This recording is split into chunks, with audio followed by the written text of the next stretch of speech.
Narmer, the pharaoh who founded Kemet. In the long and mysterious history of ancient Egypt, there is one name that stands above the rest when it comes to beginnings. A name shrouded in both history and myth. A name that marks the birth of one of the greatest civilizations the world has ever known. That name is Narmer, the pharaoh remembered as the unifier of the two lands, and the founder of Kemet, the land of black soil, which would later be known as Egypt. To truly understand Narmer, we must step back over 5,000 years ago, to a time long before the pyramids, long before the golden age of pharaohs, when Egypt was still divided. The Nile River flowed through two distinct regions: Upper Egypt, stretching through the southern deserts, and Lower Egypt, the fertile delta to the north. These two regions were rivals, constantly in conflict, and yet bound together by the lifeblood of the Nile. The people of Upper Egypt wore the white crown, symbolizing their rule over the south, while the rulers of Lower Egypt wore the red crown, representing their control of the north. For centuries, these crowns existed separately, a symbol of disunity. But change was coming. Narmer, a powerful king from Upper Egypt, rose with a vision far greater than mere conquest.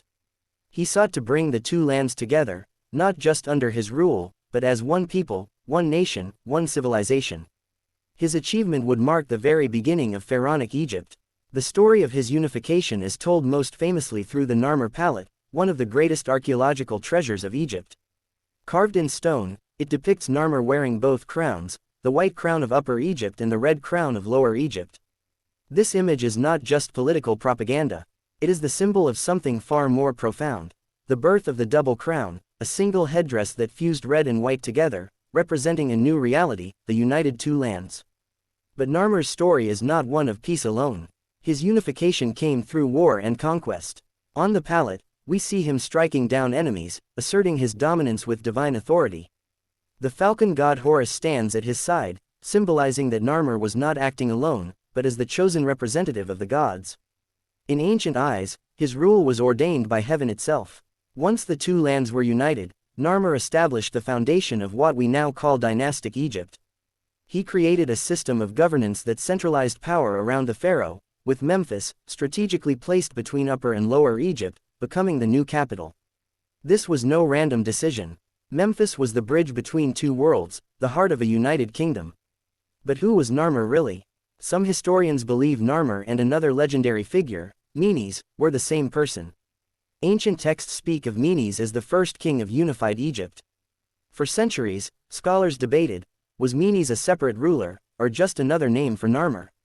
Most evidence now points to the idea that Narmer and Menes were one and the same, remembered differently in myths and records. Narmer's importance goes far beyond his military victories. By uniting Egypt, he laid the groundwork for the Old Kingdom, the age of the pyramids, the golden age of Egyptian civilization.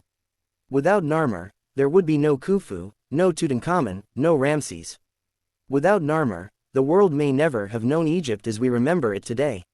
He also established the role of the pharaoh not merely as a king, but as a divine ruler, a living god on earth who maintained Ma'at, the sacred order of balance, truth, and justice. From his reign onward, the pharaoh was not just a political leader. He was the guardian of the universe's harmony. Narmer's unification also transformed Egypt culturally. Trade routes expanded, agriculture flourished, and religious practices became centralized. The gods of Upper and Lower Egypt were merged into a single pantheon, reflecting the unity of the land. Narmer's reign sparked a cultural explosion that would echo through millennia. And yet, for all his greatness, Narmer is still a mystery. Much of what we know comes from artifacts like the Narmer Palette and archaeological discoveries scattered across Egypt.